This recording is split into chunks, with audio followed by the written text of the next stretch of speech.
Hello and welcome to Bags of Action. My name's Steve and this is a 5-minute review of Widows from 2018. The film is directed by Steve McQueen and it's based upon a screenplay by Gillian Flynn, the author of Gone Girl, and also Steve McQueen himself wrote the screenplay. However, this is also based upon a 1980s TV series of the same name, which was written by Linda LaPlante about 4 women called widows who attempt to do a heist. And the film has similar connections to it, but it's moved to America and it's made more modern. The film has an all-star cast. We say that a lot, but in this case, it is absolutely true. With the likes of Viola Davis, Michelle Rodriguez, Liam Neeson, Robert Duvall, Elizabeth Debicki, Colin Farrell, Daniel Kaluuya. The list just goes on and on. Honestly, wall to wall, amazing people with fantastic performances. As the title of the film suggests, it is about 4 women who end up as widows because their husbands are all criminals who go on a last job, something goes horribly wrong and they're all killed. However, they are left with huge amounts of debt. Michelle Rodriguez, her character, loses a shop. Another one is threatened to lose her home. Another one is left without a husband and no source of income. And the 4th one has a 4-month-old baby and they don't know what to do. And someone comes knocking on the door saying, well, your husband stole from us. You need to find $2 million or we're going to take everything from you. And they already have nothing. We then find out that Viola Davis's husband in the film, Liam Neeson, was the brains of the operation, and in his will, in his safety deposit box, he's left her an old school notebook where he records all of the details of every job he's ever done very meticulously, and a future job that's going to be worth $5 million, which would give them enough to pay off the debt and then take the rest of the money for themselves and start a new life. However, the difficulty is that none of them are criminals, none of them have ever committed a crime of any kind, and they don't really know what to do or how to go about it. So they're starting to fumble along and find their ways. That's the core of the film, but that's not really what it's about. The 4 women in the film are very different and come from very different places. And as the film unfolds, they begin to find out more about their husbands, and also they're exposed to some of the gaps. They begin to realise how little they knew their husbands, the truth of their situation, the truth about their lives, and what was hidden from them. Not just what they did and how they did it, but also what kind of a man they were, which is surprising and shocking in some cases. And it reflects back on them because they have to find out what kind of a person they are without their husband and left to fend for themselves. And they all have to dig really deep and do a number of unpleasant things that they don't want to do, testing the limits of their morality, but also their character in order to get what they want, which is the money to live a new life and to clear this debt that's been left hanging over them. I'll say this from the start, I'm a huge fan of Colin Farrell. I think he's actually a really talented actor. However, he has a couple of scenes with Robert Duvall, who's playing his father in the film, and it just felt like he was walking through them. I just didn't get anything from him. Perhaps it was just the fact that he was against Duvall, who is so loud and so expressive and so very much in the moment, but he didn't seem to engage with it. And the other thing was, there are some other performances in this film that make Farrell look very poor in this one, which was quite surprising. The standout performances for me have to be Viola Davis. I think she received a number of award nominations for this, but in fact, the film was stolen for me by Elizabeth Debicki. In the film, her character is married to John Bernthal, one of the 4 men who dies, and it turned out that he was quite abusive.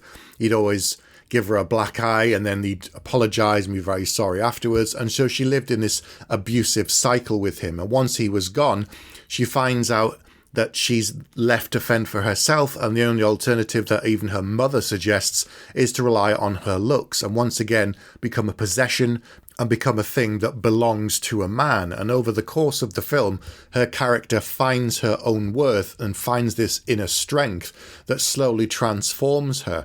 And there are some brilliant scenes that don't move the plot forward particularly, but in terms of character development, they're brilliant. And the silences where she's saying nothing and she's just looking at someone, and there's so much in her eyes and in the expression in her body language. It was absolutely brilliant. Daniel Kaluuya has some really over-the-top scenes in this, and I don't think it was him, it was just the way they were written. His character's supposed to be this very tough gangster and a brother of somebody who's running for office, And it's a really pointless scene at one point where he kills a couple of people, and I'm not even sure why. I think it was just to show that he's a guy who takes no nonsense, but it felt really out of place and it felt like it belonged in a different film. However, those minor gripes aside, I would say that this film is extremely worth seeing. It's incredibly powerful in terms of performances. It's not a spoiler to say that it starts with an enormous bang because of the way the structure of the film is set up, with the title being Widows. So something very dramatic happens and then it slows down and it speeds up again. And the film is structured all around these four women finding their purpose, finding their inner strength, and looking to try and commit this crime to get themselves clear and free of the debt that's left hanging over them. But there are other twists and turns along the way that I don't want to spoil. There's a political element to the film to do with Colin Farrell's character and Robert Duvall, and this is fighting for office, and this is all connected to the debt and this sort of stuff. In terms of direction, McQueen tries a few interesting things that I've not seen very often. There's one scene where Colin Farrell's character and his assistant are having a conversation in the car as we see them drive from one point to another point. But we're not actually in the car. The camera is perched on the bonnet and you can't see in, and they follow the entire scene for maybe only 60 seconds or a minute and a half. And we can hear them having the conversation in the car when you see the car moving, but you can't see their faces. And there's these subtle pauses, as you would normally see on screen with two people talking, but we can't see any of it. So that was like a weird, interesting thing that I've not seen before. And there are a couple of other moments that are quite unusual. Another theme in the film that's explored is the fact of how much would you pay for ignorance? If you're living a very comfortable life, would you really want to know where the money is made and how the person is making it for you if you're having everything you want, no questions asked? And this is something that the four women have to explore, their level of ignorance, and whether it is a case of they willingly didn't ask questions what was going on, or were they just totally unaware of the truth, in which case, how well did they know their husbands and the person that they spent their lives building and having families with? As you can tell, there's a lot going on in this film beyond the fact that it's just a heist film, and the fact that they have such fantastic cast really helps. You get to explore all of these things in a film that's just over 2 hours long.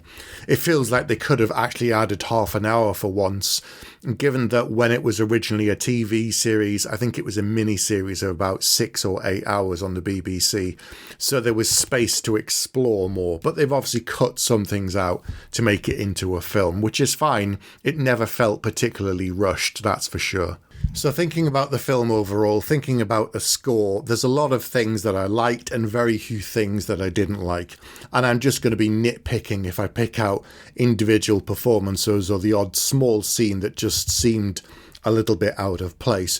Generally, this is an incredibly powerful film with a fantastic cast of characters, amazing performances by some of them, and great direction. It's absolutely solid all the way through. So for all of those reasons, I'm going to give it 5 out of 5 and say, if you've never seen the original BBC series, check this out. And equally, if you want something a bit different from the UK version, have a look at this film, because it's definitely worth your time.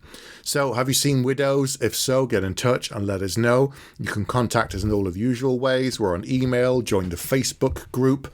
We're also on Ko-fi. If you want to support the channel there, we'd really appreciate it. Don't forget to like and subscribe, and we'll be back next week with another review.